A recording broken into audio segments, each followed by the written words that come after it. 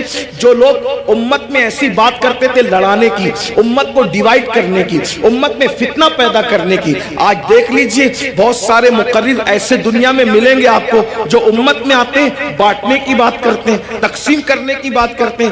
امت کے جو متفق علیہ مسائل ہیں اس سے ہٹ کر کے نئی باتیں چھیڑتے ہیں۔ مثال کے طور پہ 1857 سے پہلے پوری امت جو ہے وہ ہندوستان کے اندر پوری قوم جو ہے اس بات پر متفق تھی کہ اللہ نے اپنے نبی کو غیب کا علم عطا فرمایا، لیکن نئی بات لائی گئی اور قوم کو لڑایا گیا، اور یہ بات کہی گئی کہ نبی کو تو دیوار کے پیچھے کی خبر نہیں ہے، ایک نئی بات کر کے قوم کو لڑایا گیا، امت میں انتشار پیدا کیا گیا۔ اسی طرح 1857 سے پہلے اس ملک ہندوستان میں پوری قوم کا عقیدہ تھا کہ نبی زندہ ہے، نبی ہماری جانوں سے زیادہ قریب ہے، بلکہ قسمیں اٹھا کر مسلمان کہتا تھا تو زندہ ہے واللہ، تو زندہ ہے واللہ، میری چشم عالم سے چھپ جانے والے۔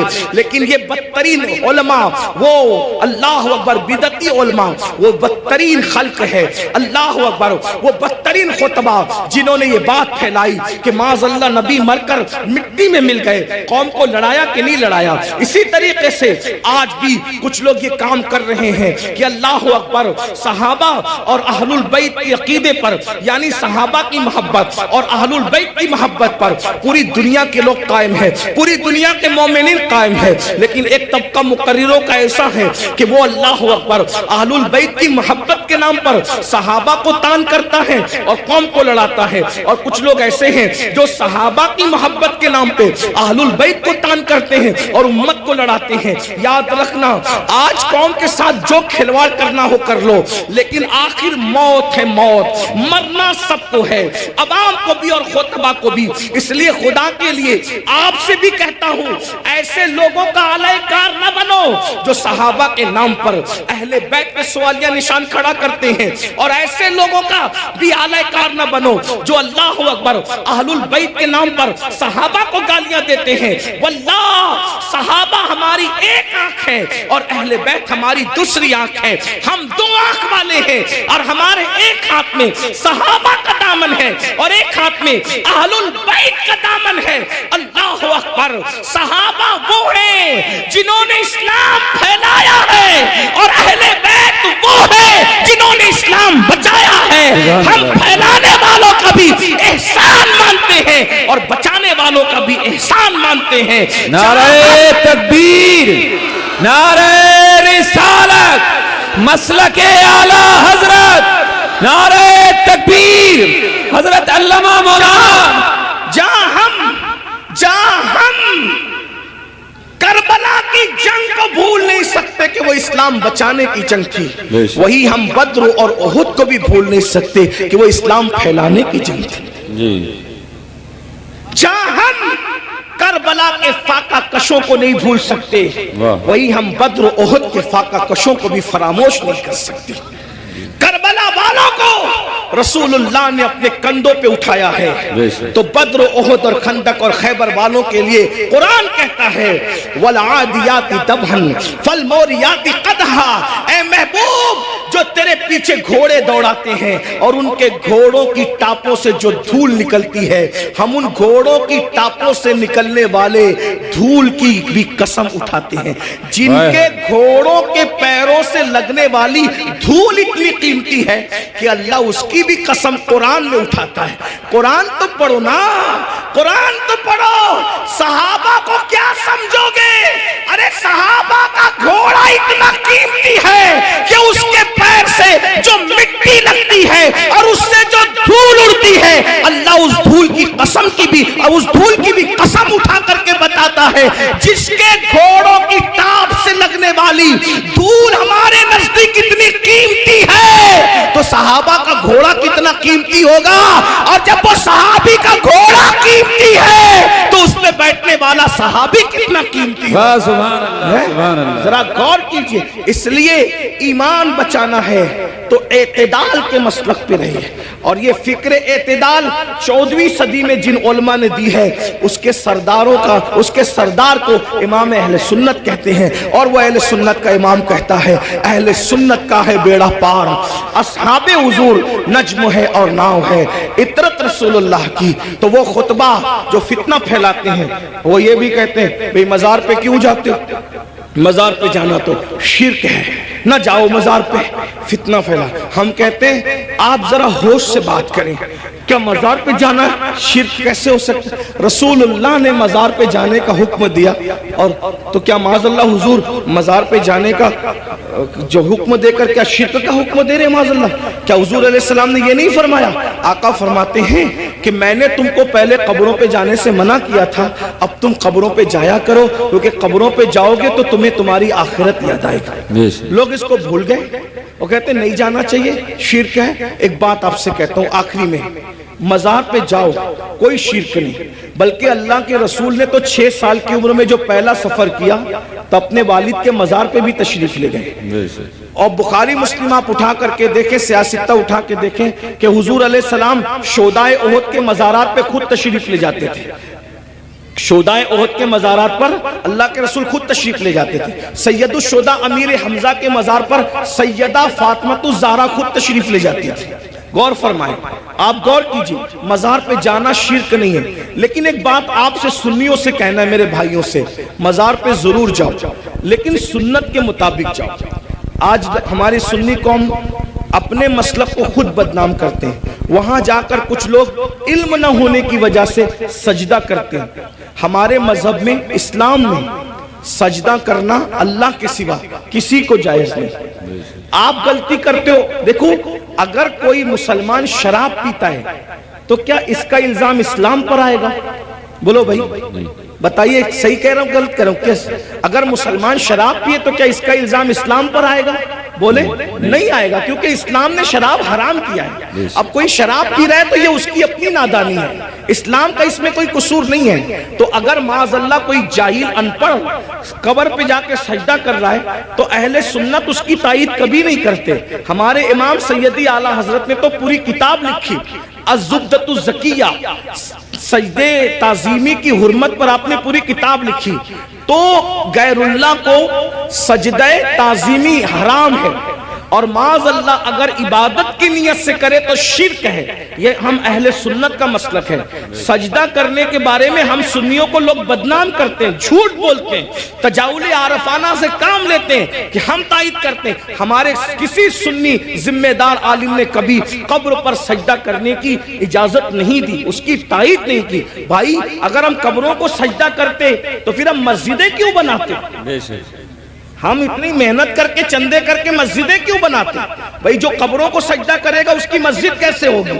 ہماری مسجدیں ہیں، اور آج بھی اتنی گنڈا گردی لوگوں نے کی ہمارے ساتھ، آج بھی پورے ملک ہندوستان میں نہیں بلکہ پوری دنیا میں سب سے زیادہ اگر کسی کی مسجدیں ہیں تو وہ صرف اور صرف ہم اہل سنت و جماعت کی مسجد۔ بے شک، سبحان اللہ۔ اتنی مسجدوں پر قبضہ کیا، ناجائز قبضہ کیا، چھینا، پھر بھی سب سے زیادہ مسجدیں ہماری ہیں۔ الحمدللہ دلی کی جامع مسجد کے بانی سے لے کر مراد آباد کی جامع مسجد کے بانی تک تاریخ اٹھا کر کے دیکھ لو، سب کے سب آپ کو اہل سنت ملیں گے، کوئی اہل بدعت آپ کو نہیں ملے گا، الحمدللہ رب العالمین۔ لیکن یہ بات سنیوں میں تم سے کہتا ہوں، قبروں پہ جا کے سجدہ مت کرو، اپنا اسلام بدنام ہوتا ہے، اپنا مسلک۔ اور ایک بات کہتا ہوں، جس چیز سے اللہ رسول نے روک دیا اس میں کبھی کوئی فائدہ ہی نہیں ہے۔ جب ہم اپنے نبی کو سجدہ نہیں کر سکتے تو ہم کسی ولی کو سجدہ کیسے کر سکتے ہیں؟ ہم کسی پیر کو سجدہ، آپ کو میری بات بری لگے گی تو معاف کرنا، لیکن یہ میں آپ کی آخرت کے لیے کہہ رہا ہوں۔ آپ سوچیں گے نہیں ہمیں تو فلاں نے بتایا۔ ایک بات میں آپ سے کہہ دوں، آپ کس کے مرید ہیں؟ آپ کہیں گے میں قادری سلسلے میں مرید ہوں، کوئی کہیں گے میں چشتی سلسلے میں مرید ہوں، کوئی کہے گا میں نقشبندی سلسلے میں مرید ہوں، کوئی کہے گا میں سہروردی سلسلے میں مرید ہوں، کوئی کہے گا میں مداری سلسلے میں مرید ہوں، کوئی کہے گا میں وارسی سلسلے میں مرید ہوں، کوئی کچھ۔ سب سلسلے جو حق ہے، جتنے بھی سلسلے حق ہیں، سب سلسلے ہمارے سر آنکھوں پر ہیں۔ لیکن یہ علماء کی موجودگی میں ایک بات میں آپ سے کہوں ذمہ داری کے ساتھ، یاد رکھیے کسی بھی سلسلے سے مرید ہونا اس وقت تک کام نہیں آئے گا جب تک کہ تم پہلے شریعت کے مرید نہ بنو. بے شک. پہلے شریعت کے مرید بنو پھر قادری ہونا کام آئے گا. جی جی. پہلے شریعت کے مرید بنو پھر چشتی ہونا کام آئے گا. پہلے شریعت کے مرید بنو پھر نقش بندی ہونا کام آئے گا. پہلے شریعت کے مرید بنو پھر سہروردی ہونا کام آئے گا. اگر شریعت کے مرید نہیں بنے تو نہ غوث پاک بنا دیں گے، نہ غریب نواز بنا دیں گے، نہ شاعر نقش بند بنا دیں گے، نہ شاعر سہرورد بنا دیں گے. لٹکتے رہ جاؤ گے، برباد ہو جاؤ گے. کیونکہ یہ سارے بزرگوں نے شریعت کے لیے ہی اتنی بڑی بڑی قربانیاں دی. اگر غوث پاک گیلان چھوڑ کر بغداد آئے تو صرف تحفظ شریعت کے لیے آئے. یہ غریب نواز اپنا وطن چھوڑ کر، بلکہ مدینہ منورہ کے مدرس تھے غریب نواز، 3 سال مسجد نبوی میں حدیث کا درس دیا. اگر یہ سب کچھ چھوڑ کر کے ہندوستان آئے شریعت کے تحفظ کے لیے، اسلام کی خاطر آئے. ورنہ اور کیا لالچ تھی ان کو؟ کیا کوئی تخت پہ بیٹھنا تھا، کوئی تاج حاصل کرنا تھا، کسی کی کٹیا پہ حملہ کرنا تھا، کسی کی زمین پہ قبضہ؟ کچھ بھی نہیں. ایک ہی مقصد تھا، بھٹکے ہوئے آہو کو پھر سوئے حرم لے چلے. دین کے لیے آئے تھے. اس لیے اللہ کو اپنی مرضی سے راضی مت کرو، اللہ کو اللہ کے بنائے ہوئے قانون سے راضی کرو. بے شک. اللہ کو اللہ کی مرضی سے راضی کرو. تو یہ قبروں پہ سجدہ کرنا حرام ہے اگر سجدہ تعظیمی ہے تو، اور اگر سجدہ عبادت ہے تب تو مشرک ہو گئے، ایمان ہی نہ رہا. اسی طریقے سے قبروں پہ جاؤ تو بزرگوں کے طریق پر جاؤ، ہاتھ باندھ کر باوضو جاؤ، اور کم سے کم 2 ہاتھ دور کھڑے رہو، اور بزرگوں کی ولیوں کی قبروں کی ایسی تعظیم کرو جیسا ان کی ظاہری حیات میں مل جاتے. جیسے تعظیم کرتے ویسے تعظیم کرو. بتاؤ کیا اگر غوث پاک غریب نواز اور بزرگان دین ہمیں مل جاتے تو ہم ان کے اوپر ایسے لٹکتے، ایسے لٹکتے، ان کے اوپر ایسے گرتے پڑتے جیسے قبروں پہ گرتے پڑتے؟ عقیدت اپنی جگہ. بلکہ آپ کو کہتا ہوں رسول اللہ کی مزار انور کو دیکھا تو سیدی اعلیٰ حضرت پکار اٹھتے، پیش نظر وہ نو بہار. کیا بات ہے. پیش نظر وہ نو بہار مگر سجدے کو دل ہے بے قرار. عاشق تھے نا، عاشق تھے نا، یار کا جلوہ دیکھا کہنے لگے سجدے کو دل ہے بے قرار. مگر عاشق ہو کر بھی ادب کا دامن ہاتھ سے نہ چھوٹے، شریعت کا دامن ہاتھ سے نہ چھوٹے. فوراً کہتے ہیں مگر کیا کروں؟ روکیے، سر کو روکیے. ہاں یہی امتحان. کیا بات ہے، یہ امتحان ہے ہمارا. اس لیے اب ایک بات کہہ دوں، کڑوی لگے تو معاف کرنا. جن کو سجدہ کرنا حرام ہے وہاں جا کے سجدے کرتے ہو، اور جس کو سجدہ کرنے کا حکم ہے اس کو سجدہ نہیں کرتے. دیکھ لیں ہماری قوم کا حال دیکھیں. جو 700 مرتبہ پورے قرآن میں کہے کہ مجھے سجدہ کرو، اس کو سجدہ نہیں کر رہے ہو. اور جس کو سجدہ کرنا حرام ہے وہاں جا کے نادانی دیکھو. علم نہیں ہے نا، یہ جہالت، ان پڑھ پڑھ. یہ علم نہ ہونا ساری گندگی کی جڑ ہے. اس لیے علم حاصل کرو، اپنے بچوں کو بھی علم کے قریب لاؤ. اتنا علم اپنے بچوں کو دے دو. میں نوجوانوں سے کہتا ہوں جتنا علم حاصل کرنا علم دین ہر مسلمان پہ فرض ہے، اتنا علم سیکھیے، اتنا علم سیکھیے. آپ پہ فرض ہے جتنا نماز کا، روزے کا، حج کا، زکوٰۃ کا، نکاح کا، طلاق کا، یہ سب علم سیکھیے. اور ساتھ ہی ساتھ دنیاوی ایجوکیشن طے کیجئے کہ کم سے کم ہمارا ہر بچہ بچی گریجویٹ ہونا چاہیے. اس سے کم ہمیں نہیں پڑھانا ہے. چاہے اس کے لیے ہمیں نوکری کرنا پڑے، 8 گھنٹے کی بجائے 12 گھنٹے محنت کرنا پڑے. علم کی طرف پیش رفت کرو. اور یہ صرف جلسوں کی حد تک نہیں، عہد کر کے اٹھو کہ مجھے، ہمارے ماہرہ کے مشائخ نے اعلان کیا آدھی روٹی کھائیں گے، بچوں کو پڑھائیں گے. اگر آدھی روٹی کھانا پڑے تو کھاؤ، اپنے بچوں کو پڑھاؤ. اگر عید پہ کپڑے نہیں بنتے تو نہ بنے، لیکن بچوں کی فیس ہمیں ضرور بھرنا ہے. اچھے سے اچھے اسکول میں ان کا داخلہ کرانا ہے، اچھے سے اچھے اسکول میں ان کو جو ہے ایڈمیشن ان کا کروانا ہے، اور ان کو اعلیٰ تعلیم دلانا ہے. اگر ہندوستان کا مسلمان صرف 1 دہائی 10 سال ایجوکیشن پہ محنت کر لے، 10 سال، ملک کے حالات بدلیں. ایک شخص کہہ رہا تھا کہ ہم اپنی قوم کے ہاتھ میں تلوار دیں گے، میں نے کہا تم جو چاہے کرو، ہم تمہیں کچھ نہیں کہتے، لیکن ہم اپنی قوم کے ہاتھ میں تلوار نہیں دیں گے۔ ہم مسلمان اپنی قوم کے ہاتھ میں تلوار نہیں دیں گے، ہم اپنی قوم کے ہاتھ میں قلم دیں گے۔ قلم، جس کو تلوار دینا ہے وہ دے، تم جانو، تمہارا کام جانو۔ لیکن مسلمانوں سے ہم ہر جلسے میں اپیل کرتے ہیں کہ ہم اپنے بچوں کے ہاتھ میں تلوار کیا، ہم تو گلیل بھی دینا نہیں چاہتے آج کی تاریخ میں، ہم قلم دینا چاہتے ہیں۔ یاد رکھنا، تلواریں اٹھتی ہے تو گردنیں کٹتی ہے، اور جب قلم اٹھتا ہے تو غربت کٹتی ہے۔ جب قلم اٹھتا ہے کمزوریاں کٹتی ہے، قلم اٹھتا ہے دشمن زیر ہوتے ہیں، قلم اٹھتا ہے انقلاب آتا ہے۔ میرے نبی قلم اور کتاب لے کر کے آئے تھے، اس لیے کوئی بچہ ان پڑھ نہ رہنے پائے۔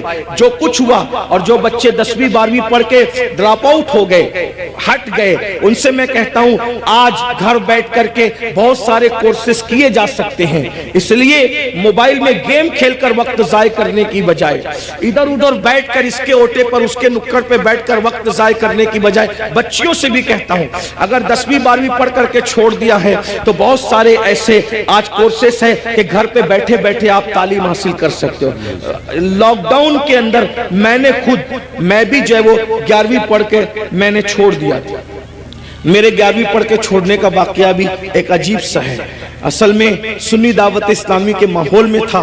میں 11ویں میں جب جونیئر کالج میں میرا ایڈمیشن ہوا، ماں باپ کی تمنا تھی کہ اس کو ٹیچر بنائیں گے، تو خاص طور پہ امی کی تمنا تھی اس کو ٹیچر بنائیں۔ میں جیسے ہی جونیئر کالج میں نے قدم رکھا تو دیکھا کہ لڑکے اور لڑکیاں ساتھ پڑھتے ہیں اور بے پردہ ہیں، اور 11ویں پہنچنے کے بعد سب بالغ ہو گئے۔ تو اتنا شعور نہیں تھا مجھے، لیکن اتنا تو تھا کہ لڑکیوں کے ساتھ نہیں بیٹھا جا سکتا بے پردہ۔ تو میں نے ٹیچر سے کہا، کلاس ٹیچر سے، عبدالعزیز سر ہمارے تھے، میں نے کہا کہ لڑکیوں کے ساتھ تو بیٹھنا ناجائز ہے۔ وہ ہنسنے لگے، بولے حیرت ہے اس دور میں ایسی بات کوئی کرتا ہے، تو پاگل تو نہیں ہوا؟ میں نے 1 مہینے تک کے یہ بات کرتا رہا۔ آخر ہمارے پرنسپل نے کہا ایسی بات نہیں۔ میں نے کہا یا تو ڈیوائیڈ کر دیں یا تو پھر ہم چلیں، اور میں نے جو ہے وہ پھر اس کے بعد چھوڑ دیا۔ میرے سر میرے گھر تک آئے، اتفاق سے وہ میرے ابا کے بھی کلاس ٹیچر رہ چکے تھے، میرے بھی ایک ہی اسکول میں، ہمارے ابا نے ہی پڑھا، ہم نے بھی پڑھا۔ تو وہاں پر وہ آئے، کہا کہ ابا، وہ کہا کہ تیرے بیٹے کو سمجھا کہ یہ پاگل تو نہیں ہوا ہے؟ میں نے کہا کچھ بھی ہو میں نے نہیں پڑھنا، شریعت نے منع کیا۔ حالانکہ آپ ایسا نہیں کرنا، علماء سے آپ پوچھنا، علماء آپ کو بتائیں گے حالات کے تحت معاملات ہوتے ہیں، لیکن اس وقت ماحول ایسا تھا ہمارا سنی دعوت اسلامی کا ماحول، تقوی کا، پرہیزگاری کا۔ اب تو ہم متقی نہیں ہیں، وہ پرہیزگاریاں ہی نہیں ہیں، لیکن بہرحال تو وہ ماحول تھا، تو ہم نہیں گئے پھر۔ لیکن میرے عزیز ساتھی، میرے بڑے بھائی کی طرح، وہ بھی ایک اسکول کے پرنسپل ہے اور ہماری سنی دعوت اسلامی کے رکن شورا ہیں، قاری رضوان خان صاحب، اس نے کہا کہ پڑھ لے بھائی ورنہ ایسے ہی رہ جائے گا۔ میں نے کہا اگر میں اچھی نیت سے اللہ کی شریعت کے لیے چھوڑ رہا ہوں تو اللہ اس کا صلہ مجھے دے گا، اور اللہ نے مجھے صلہ یہ دیا کہ آج میں ایک English medium school and junior college کا چیئرمین ہوں، الحمدللہ، اور تقریباً 50 ٹیچرز جو ہے وہ اس وقت کم و بیش الحمدللہ جو ہے وہ ہمارے انڈر میں کام کرتے ہیں۔ یہ کرم ہے، مجھے یہ یقین ہے شریعت کا دامن جس نے پکڑا ہے تو اللہ نے اس کو کبھی ذلیل نہیں ہونے دیا، رسوا نہیں۔ لیکن بہرحال پھر مجھے احساس تھا کہ میں پڑھ نہیں سکا، پھر میری پوری توجہ دینی تعلیم کی طرف ہو گئی۔ ویسے میں 7th اور 8th سے میں جو ہے وہ عالم کورس کی طرف چلا گیا تھا، لیکن میں نے سوچا کہ پوری توجہ 11ویں کے بعد اسی پہ مرکوز کر دی جائے، اسی طرف میں نے توجہ رکھی۔ لیکن پھر مجھے احساس تھا کہ میں نے دنیاوی تعلیم کو بھی آگے بڑھا، تو لاک ڈاؤن کا فائدہ اٹھاتے ہوئے پھر میں نے ایم اے کے اندر ایڈمیشن لیا ابھی، ہاں الحمدللہ، ہاں، اور اس کے پہلے اگزام میں شرکت کا پروگرام تھا اور اس کی تاریخ اور حج کی تاریخ سیم ہو گئی تو نہیں دے سکا، لیکن بہرحال میں نے اس طرف پیش رفت کی، اور انشاءاللہ تو آپ سے بھی میں کہتا ہوں، میں یہ آپ کو ہی کہہ کے جا رہا ہوں نہیں، میں آپ سے، میں نے خود بھی اس پر عمل کیا ہے الحمدللہ، اور میں انشاءاللہ تعالیٰ اس کی کوشش کروں گا کہ 1 سال میں اس کی تکمیل کروں جو رہ گیا ہے۔ اتنے سارے یہ جو جرائم ہے، بے نمازی پن لے لیں، بدکاری لے لیں، اسی طریقے سے دین سے دوری لے لیں، ماں باپ کی نافرمانی لے لیں، بے پردگی لے لیں خواتین کے اندر، اسی طرح عورتوں کا گھروں کو چھوڑ کر کے بیوٹی پارلروں تک جانا، عورتوں کا میک اپ کے نام پر غیروں کے سامنے بیٹھ کر اپنے ہاتھوں کی ہتھیلیاں ان کے زانوؤں پہ رکھ کر کے مہندی لگانا، یہ سارے جرائم کی اصل جڑ کیا ہے؟ تو مجھے جو سب کچھ سمجھ میں آتا ہے مختصر میں وہ یہ کہ ہماری قوم کے پاس جو علم ہونا چاہیے، جو ایجوکیشن ہونا چاہیے، جو معلومات ہونی چاہیے، وہ ان کے پاس نہیں ہے۔ ہماری قوم بے راروی کا جو شکار ہے، اس کی سب سے بڑی وجہ یہ ہے کہ ان کے پاس علم نہیں ہے، ان کے پاس تعلیم نہیں ہے۔ یاد رکھیے ساری برائیوں کی جڑ علم کا نہ ہونا ہے، تعلیم کا نہ ہونا ہے۔ جب بھی کسی قوم کے پاس علم نہیں ہوتا تو وہ قوم بے راروی کا شکار ہوتی ہے۔ آپ خود دیکھیں، آئیے میں آپ کے سامنے علم کی برکت رکھنا چاہتا ہوں، بہت توجہ کے ساتھ آپ سنیں۔ اللہ کے رسول علیہ السلام جب زمین پہ تشریف نہیں لائے تھے تو اس وقت مکے ہی کی حالت صرف دیکھ لیں۔ ابھی میں پوری دنیا کی بات نہیں کرتا، ابھی پوری دنیا کا ذکر نہیں کرتا، صرف ایک شہر مکہ المکرمہ کا ذکر کرتا ہوں۔ ذرا غور کریں، مکہ المکرمہ کون سا شہر ہے جسے قرآن کہتا ہے وَمَن دَخَلَهُ كَانَ آمِنًا، کہ جو اس میں داخل ہو گیا وہ امن میں آ گیا۔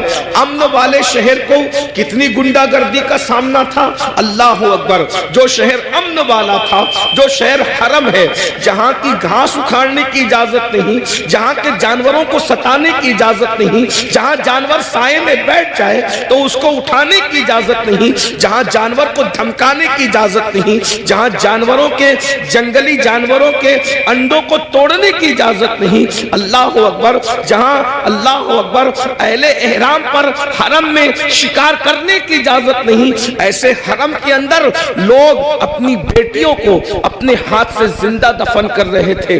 حدود حرم کے اندر، بالکل حرم کے سامنے، ایک تو حرم وہ ہے، ایک تو حرم وہ ہے جس کو اللہ و رسول نے حرم کے طور پر حدود مقرر کی ہے، لیکن ایک تو مسجد حرام ہے، یعنی حرم میں بھی جو بہت اعلیٰ درجہ رکھے اسے مسجد حرام کہتے ہیں۔ بالکل مسجد حرام کے سامنے اپنی بیٹیوں کو اپنے ہاتھوں سے زندہ دفن کر رہے تھے۔ اللہ اکبر، مائیں اپنے بچوں کو گود میں شراب پلا رہی تھی، جیسے آج بچے نہیں سوتے تو ماں نیند کی دوا پلاتی ہے، اس دور میں جب اللہ کے رسول تشریف نہ لائے تھے تو مائیں اپنی گود میں اپنے بچوں کو شراب پلایا کرتی تھی۔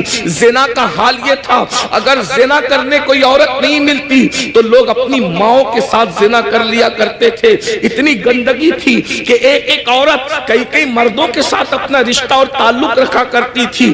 اللہ اکبر، ذرا غور کریں اس گندے ماحول میں جبکہ جانوروں کے ساتھ بدکاری ہو رہی ہے، ماں کے ساتھ بدکاری ہو رہی ہے، ماں کی گود میں شراب پلائی جا رہی ہے، اللہ کے گھر پہ 360 بت رکھ دیے گئے ہیں، ننگے ہو کر کعبے کا طواف کرتے ہیں، عورتوں کو منحوس سمجھتے ہیں، بیواؤں کو منحوس سمجھتے ہیں، بیواؤں کے ساتھ بدسلوکی کرتے ہیں، کمزوروں پہ ظلم کرتے ہیں، کمزوروں کا مال کھا جاتے ہیں۔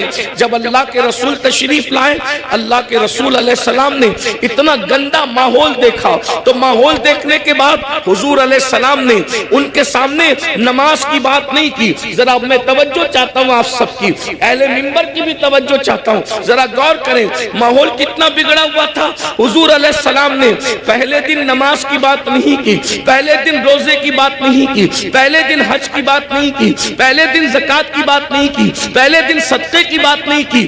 اتنے گندے ماحول میں اللہ کے رسول جو سب سے پہلا حکم لے کر کے آئے وہ کیا تھا؟ اتنے گندے ماحول میں سب سے پہلا جو حکم لائے وہ کیا تھا؟ تو قرآن کہتا ہے اقرا بسم ربک الذی خلق خلق الانسان من علق۔ اللہ اکبر، اندازہ فرمائیں اس گندے ماحول کے اندر حضور سب سے پہلے علم کی بات لے کر آئے، پڑھو لکھو، پڑھو لکھو، کیونکہ حضور جانتے تھے جس دن